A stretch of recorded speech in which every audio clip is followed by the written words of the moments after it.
गांव के कोने में एक पुराना कंचा घर था। घर के बाहर एक पुरानी चारपाई बड़ी रहती थी। शाम होते ही रमेश उसी चारपाई पर बैठकर अपने छोटे बेटे अमन को निहारता रहता।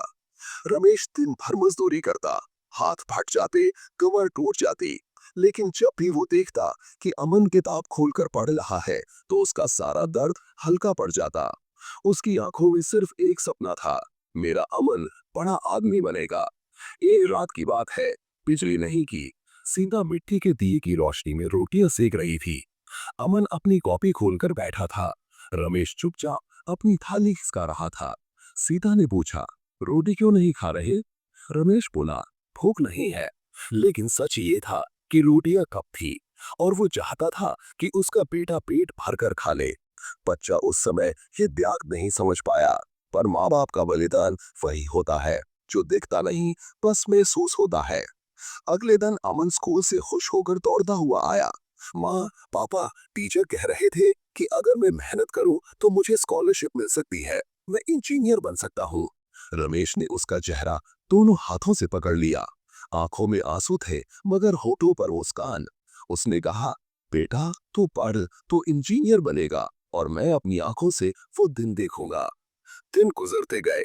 कभी घर में पैसे नहीं होते, कभी दवा नहीं मिलती।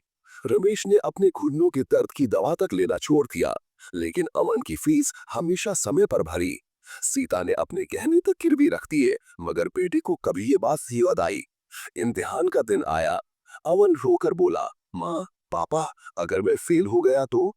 सीता ने उसके कंधे पर हाथ रखा और कहा, बेटा, जो भी होगा ना, हम तेरे साथ हैं। लेकिन याद रखना, तो सिर्फ अपना इम्तिहान नहीं दे रहा, तू अपने माँ बाप का सपना लिख रहा है। नतीजा आया, अवन टॉप कर गया।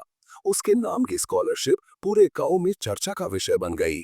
उस दिन गांव वाले रमेश के पास आए और बोले, अरे रमेश, तू तो अपने बेटे को सच में शहर का बड़ा आदमी बना देगा। रमेश चुप रहा। उसकी आंखों से आंसू बहने निकले। उसने अमन को गले लगाया और धीमे से कहा, बेटा, मैं जिंदगी भर पत्थर तोड़ता रहा, पर आज लगता है कि मैं जीत गया। सालों बाद जब अमन इंजीनियर बनकर मंच पर पुरस्कार लेने पहुंचा, तो उसने सबके सामने कहा, ये पुरस्कार मेरा नहीं है, ये उन हाथों का है जो मजदूरी में पसीना बहा दे रहे। ये उन आंखों का है जिनमें सिर्फ मेरे लिए सपना था। ये मेरे माँ बाप की जीत है। हॉल तालियों से गूंज उठा। लेकिन अमन के लिए सबसे बड़ी ताली उस वक्त थी, जब उसने नीचे खड़े अपने पिता को देखा, जो आंसुओं से भरी आंखों के साथ गर्व से मुस्कुरा रहे थे।